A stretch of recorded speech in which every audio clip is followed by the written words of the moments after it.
Hey there, and welcome to this Deep Dive Explainer. Today, we're totally unpacking the union budget for 2026-27. Now, if you're gearing up for competitive exams, you can absolutely consider this your ultimate blueprint. We're going to cut right through all the noise and give you exactly what you need to know, turning a mountain of complex financial data into a super clear, easy-to-follow roadmap for your prep. So, let's get into it.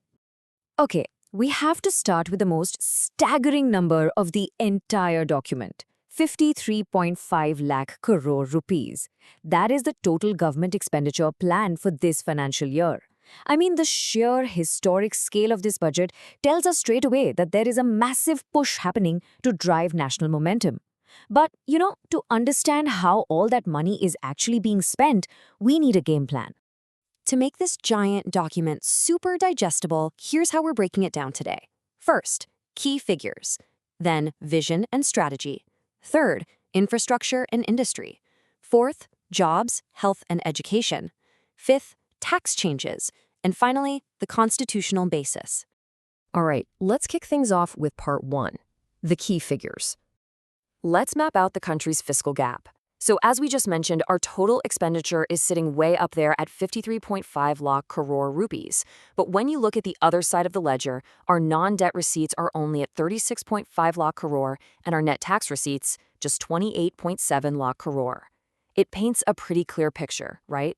The planned spending massively outweighs what's actually coming in through direct taxes and non-debt sources. And that shortfall brings us to a metric you will definitely see on your exams. That gap between what we spend and what we earn is our fiscal deficit. And for 2026-27, it's pegged at exactly 4.3% of the GDP. Seriously, if you're taking notes right now, put a huge star next to this one. A 4.3% fiscal deficit target is pretty much a guaranteed question across almost every major testing board. Moving right along to Section 2, the overarching vision and development strategy. So the government's entire long-term framework is running on this grand vision of Viksit Bharat, or a developed India. And it's built on three core duties. First up, driving really fast, sustainable economic growth. Second, building capacity and fulfilling people's aspirations. And third, ensuring inclusive development, basically the Sabka Saath, Sabka Vikas model. Every single allocation we're talking about today is reverse engineered to hit these three pillars as the country marches toward its 2047 goals. Okay, let's jump into Section 3, infrastructure and industry. The foundation for all this physical growth really comes down to one mind-blowing number: capital expenditure, which is set at an eye-watering 12.2 lakh crore rupees.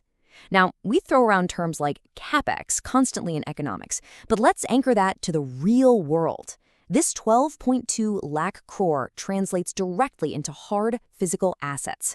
We're talking brand new national highways, huge railway expansions, and the absolute vital infrastructure needed to physically connect the country together.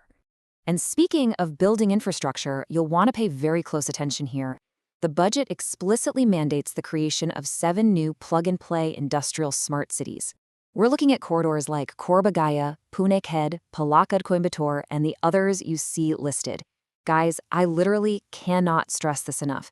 This specific list is an absolute goldmine for multiple choice questions. Do yourself a favor and memorize these locations.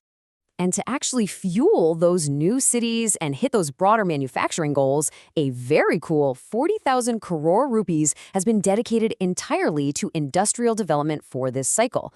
The goal here is loud and clear: transform the nation into a powerhouse global manufacturing hub. Next up, Section 4. Let's shift gears from physical assets to human capital, jobs, health, and education. Let's break down some of these critical social sector allocations. On the health side, the Ayushman Bharat scheme is getting a very solid 10,000 crore rupees. For nutrition, PM Poshan is getting an extra 2,000 crore, and that's specifically targeted at tribal areas. But honestly, the absolute standout here is education and skilling. A massive 1.39 lakh crore rupees is being poured into this space.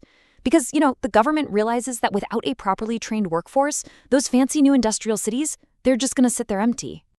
So, how do they actually skill up that workforce? Well, the budget is introducing a really specific new internship scheme. It's actually a pretty straightforward framework. They're going to take 10,000 youth, place them directly into 20 top-tier companies, and give them a full 12-month intensive training program. It's a totally hands-on approach aimed right at bridging the gap between what fresh graduates know and what the corporate world actually needs. All right, moving to Section 5, the moment everyone always waits for, changes to the tax system. You have to see this stark, dramatic contrast in the corporate tax rate for foreign companies. It's been slashed right down the middle. We're going from an old rate of 20% to a brand new rate of just 10%. I mean, the strategy here is incredibly obvious, right? By having this tax rate, they are dramatically lowering the barrier to entry to attract a massive wave of foreign direct investment and global business. There are a few other vital tax tweaks you absolutely have to commit to memory for test day. First, the Securities Transaction Tax, or STT, on options has bumped up from 0.02% to 0.05%. Memorize that exact decimal shift seriously. Next, customs duties got reduced on 17 critical minerals, which is a huge direct win for domestic manufacturing. And finally, that sweet concessional corporate tax rate of 15.5% for new manufacturing companies, that's just been extended all the way to 2047. Okay, bringing it home with Section 6, the constitutional basis and those tricky economic formulas. Matching these constitutional articles is an absolute must. Here's a fun fact. The Constitution doesn't actually use the word budget anywhere. Nope. Instead, Article 112 calls it the annual financial statement. Then, Article 113 covers the demands for grants, which is basically how ministries get their funding approved. And Article 110A defines the money bill, which is legally required to actually enact all those tax changes we just talked about.